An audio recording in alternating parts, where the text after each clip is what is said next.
ಶ್ರೀ ಗುರು ರಾಘವೇಂದ್ರಾಯ ನಮಃ. ನಿತ್ಯಂ ಅಮ್ಮ ಮಗಳು ಯೂಟ್ಯೂಬ್ ಚಾನಲ್ಗೆ ಸ್ವಾಗತ. ಯಾರೆಲ್ಲ ಈ ವಿಡಿಯೋನ ನೋಡ್ತಿದ್ದೀರಾ ಅವ್ರಿಗೆಲ್ಲರಿಗೂ ನನ್ನ ನಮಸ್ಕಾರನ ತಿಳಿಸ್ತಾ ಇವತ್ತಿನ ಈ ವಿಡಿಯೋದಲ್ಲಿ ನಿತ್ಯಂ ಅನ್ನೋ ಹೆಸರಿಗೆ 1 ವರ್ಷ ಆಯ್ತು ಹೇಗೆ ಅನ್ನೋದನ್ನ ತಿಳಿಸ್ತೀನಿ. ನನ್ನ ಮಗಳು ಹುಟ್ಟಿದ ದಿನ ಇವತ್ತು ಸೆಪ್ಟೆಂಬರ್ 14. ಈ 1 ವರ್ಷದಲ್ಲಿ ರಾಯರು ನನಗೆ ಎಷ್ಟೊಂದು ಕೊಟ್ಟಿದ್ದಾರೆ, ಅದರಲ್ಲೂ ಇದು ಒಂದು ಕೂಡ. ನಾನು ಹೊಸೊಸ್ತ್ರಲ್ಲಿ ರಾಯರನ್ನ ಪೂಜಿಸುವಾಗ ನಾನು ಹೇಳ್ತಿದ್ದೆ, ನೋಡಪ್ಪ ರಾಯಪ್ಪ, ಈಗ ಜಗ್ಗೇಶ್ ಅವರು ನಿಮ್ಮ ಪರಮ ಭಕ್ತರು, ಅವ್ರ ಮಕ್ಕಳಿಗೆಲ್ಲ ನಿಮ್ಮ ಹೆಸರುಗಳನ್ನ ಇಟ್ಟಿದ್ದಾರೆ. ನಾನು ಇತ್ತೀಚೆಗಷ್ಟೇ ನಿಮ್ಮ ಭಕ್ತೆ ಆದೆ. ಈಗ ಹೇಗಿಡೋದು ನನ್ನ ಮಗಳಿಗೆ ಹೆಸರನ್ನ? ನೀವೇ ಮುಂಚೆನೇ ನನ್ನ ಜೀವನದಲ್ಲಿ ಬಂದಿದ್ರೆ ನನ್ನ ಮಗಳಿಗೆ ಖಂಡಿತ ನಿಮ್ಮ ಹೆಸರೇ ಇಡ್ತಿದ್ದೆ ಅಂತ ಯಾವತ್ತೋ ಒಂದಿನ ನಾನು ಪೂಜಿಸೋದಕ್ಕೆ ಶುರು ಮಾಡಿದಾಗ ಹೇಳ್ಕೊಂಡಿದ್ದೆ ರಾಯಪ್ಪ ಅನ್ನತ್ರ. ಹೋದ ವರ್ಷ ಸೆಪ್ಟೆಂಬರ್ 14 ನನ್ನ ಮಗಳು ಬರ್ಡೇ ದಿನ ಗುರುವಾರ ಬಿದ್ದಿತ್ತು. ಆವತ್ತು ನಾನು ರಾಯರ ಆಶೀರ್ವಾದ ಕೇಳಿದೆ, ಕೊಟ್ಟರು. ಪೂಜೆ ಎಲ್ಲ ಮುಗಿಸಿ ನನ್ನ ಮಗಳನ್ನ ಸ್ಕೂಲ್ಗೆಲ್ಲ ಕಳಿಸಿ ಮತ್ತೆ ಮಧ್ಯಾಹ್ನ ಬಂದಾಗ ರಾಯರ ಹತ್ರ ನಿಜವಾಗ್ಲೂ ನನಗೆ ರಾಯಪ್ಪ ಎಷ್ಟೆಲ್ಲ ಅನುಗ್ರಹಿಸಿದ್ದಾರೆ ಅಂದರೆ ತುಂಬ ಪುಣ್ಯ ಮಾಡಿದ್ದೆ ನಾನು ರಾಯಪ್ಪನ ಪಡೆಯೋದಕ್ಕೆ. ಎಷ್ಟೇ ನೋವು ತಿಂದ್ರೂ ನನಗೆ ಇವಾಗ ಅದು ಯಾವುದೂ ಕೂಡ ನೆನಪಾಗದೇ ಇರೋ ಅಷ್ಟು ಪ್ರೀತಿ ತೋರಿಸ್ತಾ ನನ್ನನ್ನು ಕೈ ಹಿಡಿದು ನಡೆಸ್ತಿದ್ದಾರೆ. ಅವತ್ತು ಗುರುವಾರ ಮಧ್ಯಾಹ್ನ ಬಂದು ರಾಯರ ಹತ್ರ ಕೂತು ಎಲ್ಲ ಪೂಜೆಗಳಾದಮೇಲೆ ನನಗೆ ರಾಯರು ಹೇಳ್ತಾರೆ, ಈ ಗುರುಸ್ತೋತ್ರದಲ್ಲಿ ನಿನ್ನ ಮಗಳಿಗೆ ಬೇಕಾಗಿರೋ 3 ಹೆಸರಿದೆ, ಎತ್ಕೋ ಅಂತ. ನಾನಾಗ ನಶ್ಯಂತಿ, ನಿತ್ಯಂ, ಇನ್ನೊಂದಿದೆ, ಅದನ್ನ ಅವತ್ತು ಕೂಡ ಮರ್ತಿದ್ದೆ, ಇವತ್ತು ಕೂಡ ಮರ್ತೆ. ನಾನು ಅವೆರಡನ್ನು ಬರೆದಿಟ್ಕೊಳ್ತೀನಿ. ನನಗೆ ಶಾಕು, ಇದು ನೀವೇ ಹೇಳ್ತಿರೋದ ರಾಯಪ್ಪ ಅಂತ. ಸತ್ಯವಾಗ್ಲೂ ಇದು ರಾಯರು ಇಟ್ಟಂಥ ಹೆಸರು, ನನಗೆ ಗೊತ್ತಿರಲಿಲ್ಲ. ಅವತ್ತು ಹೇಳಿದಾಗ ಸುಮ್ಮನೆ ಏನೋ ಬರೆದಿಟ್ಕೊಂಡೆ, ನಶ್ಯಂತಿ, ನಿತ್ಯಂ. ನಾನು ಹೇಳ್ದೆ ಇವೆರಡು ಹೆಸರಲ್ಲಿ ಯಾವ್ದು ಇಡೋದು ರಾಯಪ್ಪ ಅಂತ. ಆವಾಗ ನನಗೆ ಅವ್ರು ಹೇಳ್ದಂಗೆ ಆಯಿತು, ತುಂಬ ಸತ್ಯ ರಾಯರು ನಮ್ಮ ಮನಸ್ಸು ಜೊತೆ ಮಾತಾಡೋದು. ನನ್ನ ಮಗಳು ಬಂದಮೇಲೆ ಕೇಳು ಅಂತ ಹೇಳಿದ್ರು. ಅದರಲ್ಲಿ ಅವಳು ಯಾವುದನ್ನು ಸೆಲೆಕ್ಟ್ ಮಾಡ್ತಾಳೋ ಅದನ್ನು ಅವಳಿಗೆ ಇಡು ಅಂತ. ನಾನು ನನ್ನ ಮಗಳು ಸ್ಕೂಲಿಂದ ಬಂದ ತಕ್ಷಣ ಹೇಳಿದೆ, ರಾಯರು ನಿಂಗೆ ಇವತ್ತೊಂದು ಹೆಸರಿಡಕ್ಕೆ ಹೇಳಿದ್ದಾರೆ ಕಣೆ, ಈ ಥರ ಇದೆ 3 ಹೆಸರು, ಇದರಲ್ಲಿ ನಿನಗೆ ಯಾವ್ದು ಬೇಕು ಸೆಲೆಕ್ಟ್ ಮಾಡು ಅಂತ ಹೇಳಿದಾಗ ಅವಳು ನಿತ್ಯಂ ಅನ್ನೋದನ್ನು ತಗೊಂಡ್ಲು. ಅವತ್ತಿನಿಂದ ಚಾನಲ್ಗೆ ನಿತ್ಯಂ ಅನ್ನೋ ಹೆಸರನ್ನ ಇಟ್ಟೆ. ಅಷ್ಟಲ್ಲದೆ ಈ ದಸರಾ ರಾಜ್ಯದಲ್ಲಿ ನಾವು ಮನೇಲಿ ಕುತ್ಕೊಂಡು ಮಾತಾಡ್ತಿದ್ದೋ ನಿತ್ಯಂ ಅನ್ನೋದನ್ನ ರಾಯರು ಕೊಟ್ಟಿರೋಂಥ ಹೆಸರು. ಈ ಸಲ ಸ್ಕೂಲ್ ಓಪನ್ ಆದಾಗ ಸ್ಕೂಲ್ ದಾಖಲಾತಿಲಿ ಅವಳ ಹೆಸರನ್ನ ಬದಲಾಯಿಸಬೇಕು ನಿತ್ಯಂ ಅಂತ ಹೇಳಿ ಅಂತ ನಾವು 3 ಜನ ಕೂತು ಮಾತಾಡ್ತಿದ್ದೋ. ಹಿಂಗೆ ಇಟ್ಟಾಗ ರಾಯರಿಗೂ ಕೂಡ ಸಂತೋಷ ಆಗುತ್ತೆ, ಜೊತೆಗೆ ನನ್ನ ಮಗಳಿಗೂ ಕೂಡ ಒಳ್ಳೇದಾಗುತ್ತೆ ಅಂತ ಹೇಳೋ ಸಮಯಕ್ಕೆ ಕರೆಕ್ಟಾಗಿ ರಾಯರು ಹಾಲಲ್ಲಿ ಇಟ್ಟಿರೋ ಫೋಟೋಯಿಂದ ಹೂಪ್ರಸಾದ ಕೊಟ್ಟರು. ಆವಾಗ ನಾವು ಖಂಡಿತ ನಾವು ಹೆಸರು ಚೇಂಜ್ ಮಾಡಿಸ್ಲೇಬೇಕು ಅಂತ ಅಂದ್ಕೊಂಡು ಸ್ಕೂಲ್ ಓಪನ್ ಆಗೋವರೆಗೂ ವೆಯ್ಟ್ ಮಾಡಿ ಸ್ಕೂಲ್ ಓಪನ್ ಆದಮೇಲೆ ಹೋಗಿ ಕೇಳ್ದೋ, ಈ ಥರ ನನ್ನ ಮಗಳ ಹೆಸರನ್ನ ನಾವು ಬದಲಾಯಿಸಬೇಕು ಅಂತ ಅಂದ್ಕೊಂಡಿದ್ದೀವಿ ಅಂತ ಹೇಳಿದಾಗ ಸ್ಕೂಲ್ ಮ್ಯಾನೇಜ್ಮೆಂಟ್ ಅವರು ಹೇಳಿದ್ರು, ಇದಕ್ಕೆ ತುಂಬ ದುಡ್ಡು ಖರ್ಚಾಗುತ್ತೆ, ಜೊತೆಗೆ ತುಂಬ ಸಮಯ ಕೂಡ ಹಿಡಿಯುತ್ತೆ, ನೀವು ಕೋರ್ಟ್ಗೆ ಹೋಗಬೇಕು, ಪೇರೆಂಟ್ಸು ಬರಬೇಕು, ಮತ್ತು ಸ್ಕೂಲ್ ಕಡೆಯಿಂದನೂ ಒಬ್ಬರು ಬರಬೇಕು. ಬರೀ ಒಂದು ಒಂದು ಹೆಸರಲ್ಲಿ 50% ನಾವು ಚೇಂಜ್ ಮಾಡಬೇಕು ಅಂದರೆ ಈಸಿಯಾಗಿ ಆಗುತ್ತೆ. ಇದು ಸ್ವಲ್ಪ ಲಾಂಗ್ ಟೈಮ್ ಆಗುತ್ತೆ ನೋಡಿ, ಈ ಥರ ಎಲ್ಲ ಇರುತ್ತೆ, ನಮಗೂ ಕೂಡ ಪ್ರಾಬ್ಲಮ್ ಆಗುತ್ತೆ ಅಂತ ಹೇಳಿದಾಗ ನನಗೆ ಸ್ವಲ್ಪ ಬೇಸರ ಆಯಿತು. ನನ್ನ ಮಗಳನ್ನ ಸ್ಕೂಲಲ್ಲಿ ಕೂಡ ಹೆಸರು ಚೇಂಜ್ ಮಾಡಿಸ್ಬೇಕು ನಿತ್ಯಂ ಅಂದ್ಕೊಂಡಿದ್ದೆ, ಯಾಕೆ ಈ ಥರ ಆಯಿತು ಅಂದ್ಕೊಂಡು, ಸರಿ ರಾಯರ ಇಚ್ಛೆ ಇದ್ದರೆ ಹೇಗಾದರೂ ಸರಿ ಅವಳು ಸ್ಕೂಲಲ್ಲೂ ಕೂಡ ನೇಮ್ ಚೇಂಜ್ ಮಾಡಿಸ್ತಾರೆ ಅಂತ ಅಂದ್ಕೊಂಡೆ. ಆಮೇಲೆ ತುಂಬ ಸಲ ನಮ್ಮ ಮನೆಯವ್ರಿಗೆ ಹೇಳಿದೆ, ಒಂದು ಸಲ ಕೇಳಿ, ನಿಮಗೆ ಗೊತ್ತಿರೋ ಲಾಯರ್ ಇದ್ದರೆ ಏನಾದರೂ ಸಜೆಷನ್ ಮಾಡ್ತಾರೆ ಅಂತ ಅಂದಾಗ ಅವರು ಕೂಡ ಹೇಳಿದ್ರಂತೆ, ಇಲ್ಲ ಸರ್ ಲಾಂಗ್ ಟೈಮ್ ಆಗುತ್ತೆ, ನೀವು ಕರೆದಾಗೆಲ್ಲ ಬರಬೇಕಾಗುತ್ತೆ, ಇವಾಗ ಕೊಟ್ಟರೆ ತುಂಬ ದಿನ, ಜೊತೆಗೆ ದುಡ್ಡು ಕೂಡ ಖರ್ಚಾಗುತ್ತೆ ಅಂತ ಹೇಳಿದ್ರು. ಇವೆಲ್ಲಾನು ಮನಸ್ಸಲ್ಲಿ ಇಟ್ಕೊಂಡು ನಮ್ಮ ಮನೆಯವರು ಯಾಕೋ ಸುಮ್ಮನಾಗಿ ಹೋಗ್ಬಿಟ್ರು. ನನಗೆ ಇವತ್ತಿಗೂ ಕೂಡ ಬೇಸರ ಇದೆ, ನಾನು ಸ್ಕೂಲಲ್ಲಿ ಕೂಡ ಅವಳ ನೇಮ್ನ ಚೇಂಜ್ ಮಾಡಿಸ್ಬೇಕಿತ್ತು ಅಂತ. ಆದರೆ ಮನೆಯಲ್ಲಿ ಹಾಗೆ ಚಾನಲಲ್ಲಿ ನಿತ್ಯಂ ಅಂತ ಹೆಸರಿದೆ. ಇದು 1 ವರ್ಷ ಆಯಿತು. ಇವತ್ತು ಸೆಪ್ಟೆಂಬರ್ 14 ಅವಳು ಹುಟ್ಟಿದಬ್ಬ. ತುಂಬ ಸಂತೋಷ ಆಗುತ್ತೆ, ರಾಯರು ಎಷ್ಟೆಲ್ಲ ನನಗೆ ಕೊಟ್ಟಿದ್ದಾರೆ. ನೆನಪಾದಾಗೆಲ್ಲ ನನಗೆ ನಿಜವಾಗ್ಲೂ ನಿಮ್ಮ ಮುಂದೆ ಹೇಳ್ಕೋಬೇಕು ಅಂತ ಅನಿಸುತ್ತೆ. ಹಾಗಾಗಿ ಇವತ್ತು ಈ ವಿಡಿಯೋ ಮೂಲಕ ತಿಳಿಸ್ತಿದ್ದೀನಿ. ಜೊತೆಗೆ ಇವತ್ತು ರಾಯರನ್ನ ನಾನು ಕೇಳ್ಕೊಂಡಿದ್ದೆ, ನನ್ನ ಮಗಳಿಗೆ ನೀವು ಆಶೀರ್ವಾದ ಮಾಡಬೇಕು ಅಂತ. ನಿನ್ನೆ ಕೂಡ ಮಲಗುವಾಗ ಪ್ರಾರ್ಥನೆಯಲ್ಲಿ ಮಲಗೋದಕ್ಕೂ ಮುಂಚೆ ಹೇಳಿ ಮಲಗಿದ್ದೆ. ಜೊತೆಗೆ ಇವತ್ತು ಏಕಾದಶಿ, ಬೆಳಿಗ್ಗೆ ಎದ್ದು ಕೂಡ ನಾನು ರಾಯರ ಹತ್ರ ಕೇಳಿಕೊಂಡೆ, ಇಲ್ಲ ರಾಯಪ್ಪ ನಿಮ್ಮ ದೃಷ್ಟಿ ಅವಳ ಮೇಲಿದೆ, ಯಾಕಂದರೆ ಅವಳು ನಿಮ್ಮ ಮುಂದೆ ಬಂದಾಗ ಎಷ್ಟೋ ಬಾರಿ ಆಶೀರ್ವಾದ ಮಾಡಿದ್ದೀರಾ, ಇವತ್ತು ವಿಶೇಷವಾದ ದಿನ ಅವಳ ಪಾಲ್ಗೆ ನೀವು ಆಶೀರ್ವಾದ ಮಾಡಬೇಕು ಇವತ್ತು ಅಂತ ಕೇಳಿಕೊಂಡೆ. ರಾಯರು ಬೃಂದಾವನದಿಂದ ನನಗೆ ಆಶೀರ್ವಾದ ಮಾಡಿದ್ರು. ತುಂಬ ಅಂದರೆ ತುಂಬ ಸಂತೋಷ ಆಯಿತು. ಜೊತೆಗೆ ನನಗೊಂದು ಬೇಸರ ಆಯಿತು, ಮನೇಲಿರೋ ಎಲ್ಲ ದೇವ್ರ ಫೋಟೋಯಿಂದ ನನಗೆ ಆಶೀರ್ವಾದ ಸಿಕ್ಕಿದೆ. ಬೃಂದಾವನ ತಂದಿಟ್ಟು ಹತ್ರ 1.5 ತಿಂಗಳಾಯಿತು, ಅಲ್ಲಿಂದ ನನಗೆ ಆಶೀರ್ವಾದ ಸಿಕ್ಕಿಲ್ಲ ಇನ್ನೂ ಅಂತ ಅಂದ್ಕೊಂಡಿದ್ದೆ. ಆದರೆ ಇವತ್ತು ರಾಯರು ನನ್ನ ಮಗಳಿಗೆ ಅದ್ರ ಮೂಲಕ ಆಶೀರ್ವಾದ ಮಾಡಿದ್ರು. ತುಂಬ ಚೆನ್ನಾಗಿ ರಾಯರು ಆಶೀರ್ವಾದ ಮಾಡಿದ್ರು. ಆ ಗಳಿಗೆ ಎಷ್ಟು ಸಂತೋಷ ಕೊಡ್ತು ಗೊತ್ತಾ. ರಾಯರ ಆಶೀರ್ವಾದ ಮಾಡಿರೋ ಕ್ಲಿಪ್ಪಿಂಗ್ನ ನಾನು ಕೊನೆಯಲ್ಲಿ ಹಾಕ್ತೀನಿ. ಜೊತೆಗೆ ನಮ್ಮ ಮನೇಲಿ ಒಂದು ಕೆಲವ್ರಿಗೆ ಇದು ಕೇಳಿದ್ರಾಗ ವಿಚಿತ್ರ ಅಂತ ಅನಿಸುತ್ತೆ, ಬಟ್ ಸತ್ಯ. ನನಗೆ ಅತ್ತೆ ಮಾವ ಇಲ್ಲ. ನಾನು ಯಾವಾಗ ರಾಯರನ್ನ ಪೂಜಿಸೋದಕ್ಕೆ ಶುರು ಮಾಡಿದೆ ಆವಾಗಲಿಂದ ನನಗೆ ಅತ್ತೆ ಮಾವನ ಫೋಟೋಯಿಂದ ಹೂಪ್ರಸಾದ ಸಿಗುತ್ತೆ. ಅದರಲ್ಲೂ ನನ್ನ ಮಗಳು ಅಂದರೆ ತುಂಬ ಇಷ್ಟ ಅವ್ರಿಗೆ.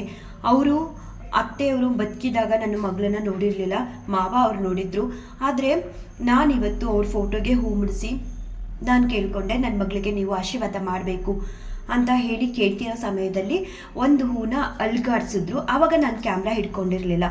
ನನಗೆ ಒಂದು ಕ್ಷಣ ಒಂಥರ ಮೈಯೆಲ್ಲ ಬಿಸಿ ಆದಂಗೆ ಆಯಿತು. ಆ ಫೋಟೋ ಮುಂದೆ ನಿಂತಿದ್ದಾಗ ಬೆಳಗಿನ ಜಾವ ನಾನು ರಾಯರ್ಗೆ ಇವತ್ತು ತುಳಸಿ ಇಟ್ಟಿದ್ದೆ, ಅತ್ತೆ ಮಾವನ ಫೋಟೋಗೆ ಹೂ ಇಡ್ಬೋದಲ್ಲ ಇಟ್ಟಿದ್ದೆ. ಕೊಡ್ತಾರೇನೋ ಅಂತ ಹಾಗೆ ಅವ್ರ ಮುಂದೆ ನಮಸ್ಕಾರ ಮಾಡ್ತಾ ನಿಂತಿದ್ದೆ. ಹೂ ಅಲ್ಗಾಡಿಸಿದ್ದಷ್ಟೇ ಕೊಡಲಿಲ್ಲ. ಆಮೇಲೆ ಮುಂದೆ ಹೋದೆ, ಪಟ್ಟಂತ ಹೂ ಕೊಟ್ಟರು. ಅದಾದಮೇಲೆ ನಮ್ಮ ಮಾವನ ಫೋಟೋಯಿಂದನೂ ಕೊಟ್ಟರು. ಪುನಃ 2-3 ಬಾರಿ ಕೊಡ್ತಾನೆ ಇದ್ರು. ಸರಿ ಎಲ್ಲ ತೆಗೆದು ಕೆಳಗಡೆ ಇಟ್ಬಿಟ್ಟು ಮತ್ತೆ ಹೊಸದಾಗಿ ಹೂವಿಟ್ಟೆ. ಮತ್ತೆ ರಾಯರ ಹತ್ರ ಬಂದು ಪ್ರಾರ್ಥನೆ ಮಾಡಿದೆ, ಅಪ್ಪ ಅವರ ಅಜ್ಜಿ ತಾತನಿಂದ ಅವಳಿಗೆ ಆಶೀರ್ವಾದ ಸಿಕ್ತು, ಇನ್ನು ನಿಮ್ಮ ಆಶೀರ್ವಾದ ಬೇಕು ಅಂತ ಅಂದಾಗಲೇ ನನಗೆ ಬೃಂದಾವನದಿಂದ ಸಿಕ್ಕಿದ್ದು ಪ್ರಸಾದ. ಸರಿ, ಅದಾದಮೇಲೆ ಯಾಕೋ ಏನೋ ಮನ್ಸಿಗೆ ಅನ್ನಿಸ್ತು, ನಾನು ವಿಡಿಯೋ ಮಾಡೇ ಕೇಳಬೇಕು ನಮ್ಮ ಅತ್ತೆ ಮಾವನ ಹತ್ರ ಅಂತ. ಅಲ್ಲಿ ಹೋಗ್ಬಿಟ್ಟು ಮತ್ತೆ ಕೇಳಿದೆ ನಾನು, ನೀವು ಆಶೀರ್ವಾದ ಮಾಡಿದ್ರಲ್ಲ, ನಿಮ್ಮ ಮೊಮ್ಮಗಳಿಗೆ ಇದನ್ನು ಹೇಳಬೇಕು, ಇವತ್ತು ನಿನ್ನ ಬರ್ಡೇ ಅಂತ ಕೇಳಿದಾಗ ಅವ್ರು ಆಶೀರ್ವಾದ ಮಾಡಿದ್ರು ಅಂತ, ನೀವು ವಿಡಿಯೋಗೆ ಕಾಣಿಸೋ ಥರ ನಿಮ್ಮ ಆಶೀರ್ವಾದ ಕೊಡ್ತೀರಾ ಅಂತ ಹೇಳಿ ಫೋನ್ ಹಿಡ್ಕೊಂಡು 1-2 ನಿಮಿಷ ಕಂಟಿನ್ಯೂಸ್ ಆಗಿ ನಿಂತಿದ್ದೆ. ಒಂದು ಹೂವು ನಾನು ಕೊಡ್ತಾರೇನೋ ಕೊಡಲ್ವೇನೋ ಅಂದ್ಕೊತಿದ್ದೆ. ಒಟ್ಟಿನಲ್ಲಿ ನಿಂತಾಗ ನನಗೆ ಯಾಕೋ ಏನೋ ಗೊತ್ತಿಲ್ಲ, ಆ ಜಾಗ ಒಂಥರ ನನಗೆ ಬಿಸಿ ಬಿಸಿ ಅನ್ನಿಸ್ತಿತ್ತು. ಸೆಕೆಂಡ್ ಟೈಮ್ ಅಲ್ಲಿ ನಿಂತು ಕೇಳಿದಾಗಲೂ ಹಾಗೆ ಅನ್ನಿಸ್ತು. ಆಮೇಲೆ ನೋಡಿದ್ರೆ ಒಂದು ಹೂನ ಬಲಭಾಗದಲ್ಲಿ ಇಟ್ಟಿದ್ನ ಹಾಗೆ ಇಟ್ಟಿದ್ದ ಕಡೆಯಿಂದ 2 ನಿಮಿಷ ಹಾಗೆ ಹಿಡ್ದಿದ್ದೆ. ಸ್ವಲ್ಪ ಹಿಂಗೆ ಜರುಗಿಸಿದ್ರು ಹೂನ. ತುಂಬ ಸಂತೋಷ ಆಯಿತು. ಇದು ಕೆಲವರು ಯಾವ ರೀತಿ ತಗೊಳ್ತಾರೋ ಗೊತ್ತಿಲ್ಲ. ನಾನಂತೂ ತುಂಬ ತುಂಬ ಹೆಮ್ಮೆಯಿಂದ ಹೇಳ್ಕೊಳ್ತೀನಿ, ನನಗೆ ರಾಯರಷ್ಟೇ ಅಲ್ಲ ಆಶೀರ್ವಾದ ಮಾಡೋದು, ನಮ್ಮ ಅತ್ತೆ ಮಾವ ಕೂಡ ಆಶೀರ್ವಾದ ಮಾಡ್ತಾರೆ. ದೊಡ್ಡವ್ರದ್ದು ಹಾಗೆ ರಾಯರ ಆಶೀರ್ವಾದ ಪಡೆಯೋದಕ್ಕೆ ಪುಣ್ಯ ಮಾಡಿರಬೇಕು. ಈ ಪುಣ್ಯ ನನಗಿದೆ, ಇದು ಸಿಕ್ಕಿದ್ದು ರಾಯರಿಂದ. ಏನೇ ಆದರೂ ಅದು ರಾಯರಿಂದ. ಹಾಗೆ ಎಲ್ಲ ಧನ್ಯವಾದಗಳನ್ನು ನಾನು ರಾಯರಿಗೆ ತಿಳಿಸ್ತೀನಿ. ನನಗೆ ರಾಯರದು ಹಾಗೆ ಇವತ್ತು ದೊಡ್ಡವ್ರದ್ದು ಇಬ್ಬರು ಆಶೀರ್ವಾದನೂ ಸಿಕ್ತು. ಮತ್ತೆ ಮಧ್ಯಾಹ್ನ ನಾನು ರಾಯರ ಹತ್ರ ಬಂದಾಗ ಬೆಳಗ್ಗೆನೇ ದೀಪದ ಹತ್ರ ಶ್ರೀಕೃಷ್ಣ ಪರಮಾತ್ಮನಿಂದ ಯಾವ ಸಮಯದಲ್ಲಿ ಹೂ ಪ್ರಸಾದ ಆಗಿತ್ತೋ ಗೊತ್ತಿಲ್ಲ, ಆಗಿತ್ತು. ಅದನ್ನ ಎತ್ಕೊಂಡು ಇನ್ನೊಂದು ಹೂವಿಟ್ಟೆ, ಅವಾಗ ಕೂಡ ಕೊಟ್ಟರು. ಮತ್ತೆ ಸಂಜೆ ಬಂದು ಕೂತ್ಕೊಂಡಾಗ ನಾನು ವಿಷ್ಣು ಅವ್ರಿಗೆ ಒಂದು ತುಳಸಿ ಇಟ್ಟಿದ್ದೆ, ಬೆಳಗ್ಗೆನೂ ಇಟ್ಟಿದ್ದೆ, ಅದು ಕೊಟ್ಟಿದ್ರು ಯಾವುದೋ ಸಮಯದಲ್ಲಿ. ಅದು ನಾನು ನೋಡ್ತಿದ್ದಂಗೆ ಟರ್ನ್ ಆಗ್ತಿತ್ತು, ಇನ್ನೇನು ಕೊಟ್ಬಿಡ್ತಾರೆ ಅಂತ ಆ ಕಡೆ ಫೋಕಸ್ ಮಾಡಿ ಹಿಡ್ದಿದ್ದೆ. ನೋಡಿದ್ರೆ ಶ್ರೀಕೃಷ್ಣ ಪರಮಾತ್ಮ ಸಡನ್ನಾಗಿ ಭಗವದ್ಗೀತೆ ಮೇಲೆ ಕೊಟ್ಟರು. ಆ ಸಮಯದಲ್ಲಿ ನಾನು ಏನು ಅಂದ್ಕೊಂಡಿದ್ದೆ ಗೊತ್ತಾ ಮನಸ್ಸಲ್ಲಿ, ಇವತ್ತು ತುಂಬ ಜನ ಆರೋಗ್ಯ ಸಮಸ್ಯೆಯಿಂದ ಇದ್ದಾರೆ. ಏಕಾದಶಿ ಆಚರಣೆ ಮಾಡೋದ್ರಿಂದ ಆರೋಗ್ಯ ಸಮಸ್ಯೆ ಕೂಡ ಸರಿಯಾಗುತ್ತೆ. ಎಲ್ಲ ಸಮಸ್ಯೆಗಳನ್ನು ಸರಿ ಮಾಡ್ತಾರೆ ರಾಯರು, ಅದರಲ್ಲಿ ಆರೋಗ್ಯ ಸಮಸ್ಯೆ ಕೂಡ ಸರಿಯಾಗುತ್ತೆ. ನನಗೆ ಒಂದು ರಾಯರೇ ತೋರಿಸ್ಕೊಟ್ಟಿರೋದು ಇದನ್ನು ಅಂತ ನಾನು ಹೇಳೋದಕ್ಕೆ ಇಷ್ಟಪಡ್ತೀನಿ. ಒಂದು ಆಂಜನೇಯ ಸ್ವಾಮಿಗೆ ವೀಳ್ಯದೆಲೆ ಹಾರ ಮಾಡಿ ನಾನು ಹಾಕ್ತಿದ್ದೀನಿ ತುಂಬ ದಿನಗಳಿಂದ. ಒಂದು 7-8ನೇ ವಾರ ನಮ್ಮ ಮನೆಯವರು ಮಾಡಿ ಹಾಕ್ತಿದ್ದಾರೆ, ಅವ್ರಿಗೆ ತುಂಬ ಒಳ್ಳೆಯದಾಗ್ತಿದೆ. ಇದನ್ನು ಯಾಕೆ ನಾನು ತಿಳಿಸ್ಬಾರ್ದು ಅಂದ್ಕೊಂಡೆ. ಆ ಸಮಯದಲ್ಲಿ ನನಗೆ ಭಗವದ್ಗೀತೆ ಬುಕ್ ಮೇಲೆ ಶ್ರೀಕೃಷ್ಣ ಪರಮಾತ್ಮ ಆಶೀರ್ವಾದ ಮಾಡಿದ್ರು. ಸೊ ಹಾಗಾಗಿ ಅದನ್ನು ಕೂಡ ನಾನಿವತ್ತು ಇಲ್ಲಿ ತಿಳಿಸ್ತೀನಿ.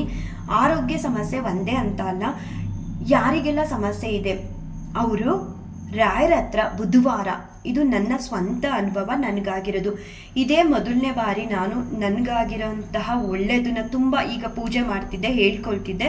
ಬಟ್ ಇಂಥದನ್ನೇ ಮಾಡಿದಾಗ ನಿಮಗೂ ಕೂಡ ಒಳ್ಳೆಯದಾಗುತ್ತೆ ಅಂತ ತಿಳಿಸ್ತಿರೋದು. 11 ರೂಪಾಯಿನ ನಾನು ಬುಧವಾರನೇ ರಾಯರಿಗೆ ಎಲ್ಲ ರೆಡಿ ಮಾಡ್ಕೊಂಡಿರ್ತೀನಿ. ಅವತ್ತೇ ನನಗೆ ರಾಯರು ಕಾಣಿಕೆ ಕಟ್ಟೋದಕ್ಕೆ ಸೂಚನೆ ಕೊಟ್ಟಿದ್ದು. 11 ರೂಪಾಯಿನ ರಾಯರ ಮುಂದೆ ಕಟ್ಟುತ್ತೀನಿ. ಅಲ್ಲಿಗೆ ಒಂದು ತುಳಸಿ ಗಂಧ ಇಟ್ಟು ಅದಾದಮೇಲೆ ಕಟ್ಟಿರುವಂತಹ ಕಾಣಿಕೆಗೆ ಆರತಿ ಮಾಡಿ, ನನಗೆ ಇದು ರಾಯರೇ ತಿಳಿಸ್ಕೊಟ್ಟಿದ್ದು, ನನಗೆ ತುಂಬಾ ಒಳ್ಳೆಯದಾಗಿದೆ. ಸತ್ಯವಾಗ್ಲೂ ಅದನ್ನು ನಾನು ಆಂಜನೇಯ ಪಾದದ ಹತ್ರ ಇಟ್ಟು ನಮಸ್ಕಾರ ಮಾಡ್ಕೊಳ್ತೀನಿ. ಮತ್ತು ಅದಲ್ಲೇ ಇರುತ್ತೆ, ಅದನ್ನು ನಾನು ಮುಟ್ಟಕ್ಕೆ ಹೋಗಲ್ಲ. ಶನಿವಾರ ತನಕ ಅದು ಅಲ್ಲೇ ಆಂಜನೇಯನ ಪಾದದ ಹತ್ರ ಇರುತ್ತೆ. ಶನಿವಾರ ಆದಮೇಲೆ 21 ವಿಳ್ಳೆದೆಲೆನ ತಂದು ನಮ್ಮನೆಯವರು ಪೋಣಿಸ್ತಾರೆ. ಮೊದಲು ನಾನು ಮಾಡಿಕೊಟ್ಟೆ 1-2 ವಾರ. ನಾನು ಹೇಳಿದ್ದು ರಾಯರ ಹತ್ರ ನಾನೇ ಪೋಣಿಸ್ತೀನಪ್ಪ ಅಂತ ಹೇಳಿ. ಆದರೆ 2 ವಾರ ಆದಮೇಲೆ ನಮ್ಮ ಮನೆಯವರೇ ಪೋಣಿಸೋದಕ್ಕೆ ಶುರು ಮಾಡಿದ್ರು. ವಿಳ್ಳೆದೆಲೆನ 21 ಪೋಣಿಸ್ಕೊಂಡು ಹಾರ ರೀತಿ ತೊಗೊಂಡೋಗಿ ಆಂಜನೇಯ ಸ್ವಾಮಿ ದೇವಸ್ಥಾನಕ್ಕೆ ಕೊಟ್ಟು ಜೊತೆಗೆ ಕಾಣಿಕೆ ಕಟ್ಟಿರೋದನ್ನ ಹುಂಡಿಗೆ ಹಾಕಿ ಬರ್ತಿದ್ದಾರೆ. ತುಂಬ ಅಂದರೆ ತುಂಬ ಒಳ್ಳೆಯದಾಗ್ತಿದೆ ಅವ್ರಿಗೆ. ಆರೋಗ್ಯ ಸಮಸ್ಯೆ ಒಂದೇ ಅಂತ ಅಲ್ಲ, ನೀವು ಏನಾದರೂ ಬೇಡಿಕೆ ಇಟ್ಕೊಂಡು ಈ ಥರ ಮಾಡಿ ನೋಡಿ, ಒಂದು 3-4 ವಾರದೊಳಗಡೆ ನಿಮಗೆ ನೀವು ಅಂದ್ಕೊಂಡಿರೋ ಕೆಲಸ ಆಗುತ್ತೆ. ಆ ಸೂಚನೆಗಳು ಕೂಡ ಕೊಡ್ತಾರೆ ರಾಯರು. ನಾನು 11 ವಾರದ ತನಕ ಇದೇ ರೀತಿ ಮಾಡ್ತೀನಿ. ಇವಾಗ ಒಂದು 7ನೇ ವಾರ ಆಗಿದೆ. ಬುಧವಾರ ಕಾಣಿಕೆ ಕಟ್ಟಿ ರಾಯರ ಮುಂದೆ ಆರತಿ ಮಾಡಿ ಅದನ್ನು ಆಂಜನೇಯ ಪಾದದ ಹತ್ರ ಇಟ್ಟು, ಶನಿವಾರ ತುಳಸಿ ಹಾರದ ಜೊತೆ ವಿಳ್ಳೆದೆಲೆ ಹಾರದ ಜೊತೆಗೆ ತಗೊಂಡೋಗಿ ಕಾಣಿಕೆನ ಗೋಲ್ ಕುಕ್ ಹಾಕಿ ಆಂಜನೇಯನ ದೇವಸ್ಥಾನದಲ್ಲಿರೋಂತಹ ಉಂಡಿಗೆ ಮತ್ತು ಹಾರನ ಆಂಜನೇಯನ ದೇವಸ್ಥಾನದ ಪುರೋಹಿತರಿಗೆ ಕೊಡ್ತಾರೆ. ಅವರು ಆಂಜನೇಯನ ಕತ್ತಿಗೆ ಹಾಕ್ತಿದ್ದಾರೆ. ಈ ಥರ ಮಾಡ್ತಾ ಬರ್ತಿರೋದ್ರಿಂದ ನಾವೇನು ಅಂದ್ಕೊಂಡಿದ್ದು ಅದನ್ನು 2ನೇ ವಾರದಲ್ಲೇ ರಾಯರು ಕಂಪ್ಲೀಟಾಗಿ ಮಾಡಿಕೊಟ್ರು. ಆದರೆ ನಾನು 11 ವಾರ ಮಾಡ್ತೀನಿ ಅಂತ ಹೇಳಿದ್ದೀನಲ್ವ, ಹಾಗಾಗಿ ಕಂಪ್ಲೀಟ್ ಮಾಡೋಣ ಅಂತ ಪೂಜೆನ ಮಾಡ್ತಾ ಇದ್ದೀನಿ. ತುಂಬ ಒಳ್ಳೆಯದಾಗ್ತಿದೆ. ಇದನ್ನು ನನಗಿವತ್ತು ತಿಳಿಸ್ಬೇಕು ಅಂತ ಅನ್ನಿಸ್ತು. ಇದೇ ಮೊದಲನೇ ಬಾರಿ ಈ ರೀತಿ ಮಾಡಿದ್ರೆ ನಿಮಗೆ ಖಂಡಿತ ಒಳ್ಳೇದು ಮಾಡ್ತಾರೆ ರಾಯರು ಅಂತ ನಾನು ಹೇಳ್ತಿರೋದು. ನಿಮ್ಮ ಏನೇ ಸಮಸ್ಯೆಗಳಿದ್ರೂ ಇದನ್ನು ನೀವು ಕೂಡ ನಿಮ್ಮ ಮನೇಲಿ ಪ್ರಯತ್ನ ಪಟ್ಟು ನೋಡಿ. 3-4 ವಾರದೊಳಗಡೆ ಖಂಡಿತ ರಾಯರು ಒಳ್ಳೇದು ಮಾಡಿಕೊಡ್ತಾರೆ. ಇದನ್ನು ಸ್ವತಃ ಯಾರೂ ಅಲ್ಲ, ರಾಯರೇ ನನಗೆ ತೋರಿಸ್ಕೊಟ್ಟಿದ್ದು. ಹಾಗಾಗಿ ಇದನ್ನು ನಾನು ಇವತ್ತಿಗೂ ಕೂಡ ಮಾಡ್ಕೊಂಡು ಬರ್ತಾ ಇದ್ದೀನಿ. ನಿಮ್ಮಲ್ಲಿ ಯಾರಿಗಾದರೂ ಇದನ್ನು ಮಾಡಬೇಕು ಅಂತ ಅನ್ಸಿದ್ರೆ ಮಾಡಿ, ಖಂಡಿತ ರಾಯರು ಒಳ್ಳೇದು ಮಾಡ್ತಾರೆ. ಆದರೆ ಪ್ರತಿ ಗುರುವಾರ ನಿಮ್ಮನೇಲಿ ರಾಯರನ್ನ ಇಟ್ಟು ಪೂಜಿಸ್ತಾ ಬನ್ನಿ. ರಾಯರು ನಿಮ್ಮ ಸಮಸ್ಯೆಗಳಿಗೆ ಯಾವ ರೀತಿ ಪರಿಹಾರ ಕೊಡಬೇಕು ಅನ್ನೋದನ್ನು ಅವರೇ ದಾರಿ ತೋರಿಸ್ಕೊಡ್ತಾರೆ. ನಾನಿವತ್ತು ಏಕಾದಶಿ ವ್ರತಾಚರಣೆನ ಮಾಡಿದ್ದೀನಿ. ನೀವುಗಳು ಕೂಡ ಮನೇಲಿ ಏಕಾದಶಿ ವ್ರತಾಚರಣೆನ ಮಾಡಿರ್ತೀರಾ ಅಂತ ಭಾವಿಸ್ತಾ, ರಾಯಪ್ಪ ಎಲ್ಲರನ್ನೂ ಕಾಪಾಡಲಿ, ಎಲ್ಲರಿಗೂ ಒಳ್ಳೇದು ಮಾಡಬೇಕು ರಾಯರು ಅಂತ ಪ್ರಾರ್ಥನೆ ಮಾಡ್ಕೊಳ್ತಾ ಈ ವಿಡಿಯೋನ ಏನು ಮಾಡ್ತೀನಿ. ಶ್ರೀಕೃಷ್ಣಾರ್ಪಣಮಸ್ತು, ಶ್ರೀಕೃಷ್ಣಾರ್ಪಣಮಸ್ತು, ಶ್ರೀಕೃಷ್ಣಾರ್ಪಣಮಸ್ತು.